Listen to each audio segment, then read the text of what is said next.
I just want to get your opinion on internships, Matt, really. So again, it seems like whether right or wrong, everyone that's in a job at the moment went through a period of working for, unpaid, working for free in an internship position. What's your general thoughts on that? Is it something that you think is okay? Is it something like how do you kind of what's your opinion on internships and unpaid work really? It's to be honest, it's a little bit of a minefield, Yeah. because you've got, and the government and the HMRC came out and tried to clarify sort of internships, and I suppose the difference between work placements and what's I suppose known officially as internships. And I think people sort of use that word internship sort of interchangeably between sort of work placement opportunities and internships, and I think first and foremost, the challenge that we've got is how can we provide that really high quality experience that we've mentioned. Yeah. And the challenge that universities got is how can we try and provide that high quality experience and applied, because, again, in terms of employability, universities are massively under under pressure in terms of employability statistics and everything else.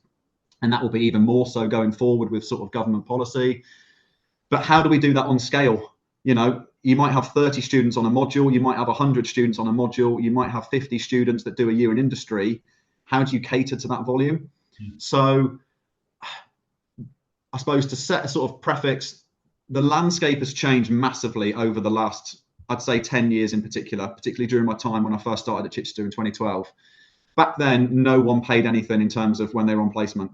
Yeah. Now there's some really, and I want to highlight the good practice as well. There's some really outstanding practice going on within certain areas and certain clubs where they will pay a salary. They'll, the student, if it's like a 1-year master's, they'll be on a fixed wage. There'll be a salaried member of staff and they're remunerated well. Yeah. But like you say, then, okay, that's probably the exception rather than the rule. Yeah. So I think that transparency and it being university focused in terms of the opportunity, and then also the transparency in terms of what is that work placement going towards. So is it for a particular module? How many credits is that module? Whatever, so you're managing the expectations from all sides. Yeah. Do I wish that everyone paid a fair wage in terms of opportunity? Absolutely. But equally, and again, particularly because of performance analysis, because of how accessible it is it viable that you've got a non-league club that can pay, for salary? So I think it's not an ideal situation. Yeah. I think, the landscape is certainly better, and a lot of opportunities that you see now, are, offer fees, in terms of whether it's master's fees or something like that. But I think in terms of, as long as the transparency is there in terms of, and the universities are pushing for the clubs to give financial remuneration, I think that's key. We need to drive standards. We can't just put it on the clubs to go, do what you can. So I think it's moving absolutely in the right way. I think there's a lot of good practice. I think the university sector generally, from me, can put a bit more pressure on clubs.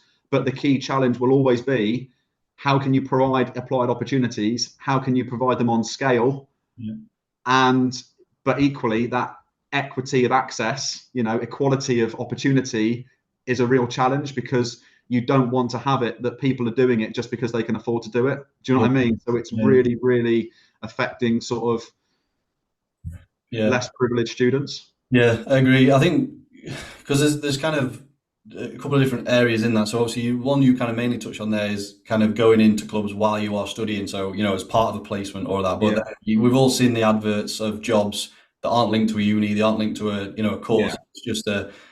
It's just an internship where they're asking you to do a job. Effectively, it is a job, but they just don't want to pay you.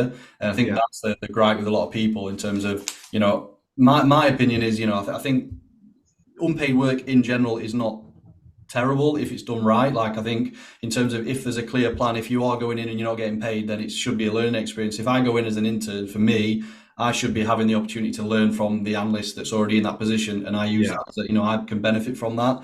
But the way that some clubs will just kind of just churn an unpaid guy, move on to the next one, get another one in, Yeah. and then again, and there's never ever an opportunity for that person to get a job at that club, and it's just a case of, and that's just filtered down, like you say, like non-league clubs or lower league clubs.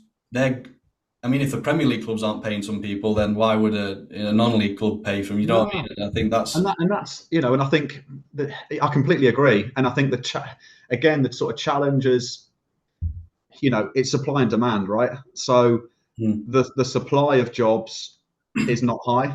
Do you know yeah, what I mean? There's not, but the demand, in terms of people trying to get into there yeah, is massive.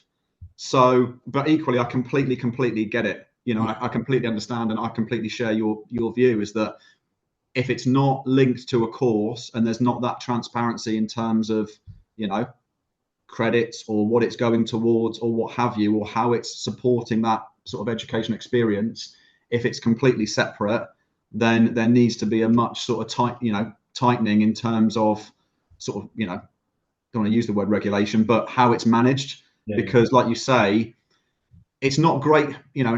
Again, the key thing is you look at some of the highest achieving clubs now, Mm, not just in football, but in other sports.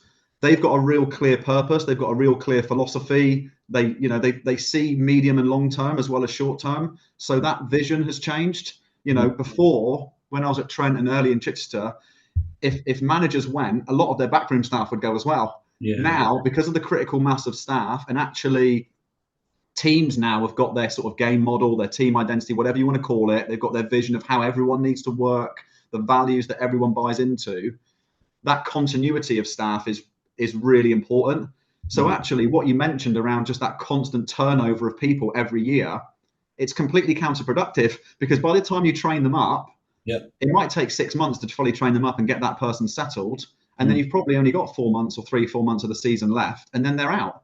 yeah, And then you've got to go through that process. And actually, the time investment in terms of recruiting that person, onboarding them, making sure, yeah, yeah, I is agree. really challenging. So Yeah, actually, for me, I would say it's detrimental to the club, because mm, you can't develop a real sustainable ethic yeah, and that continuity if every 12 months you're changing over the people.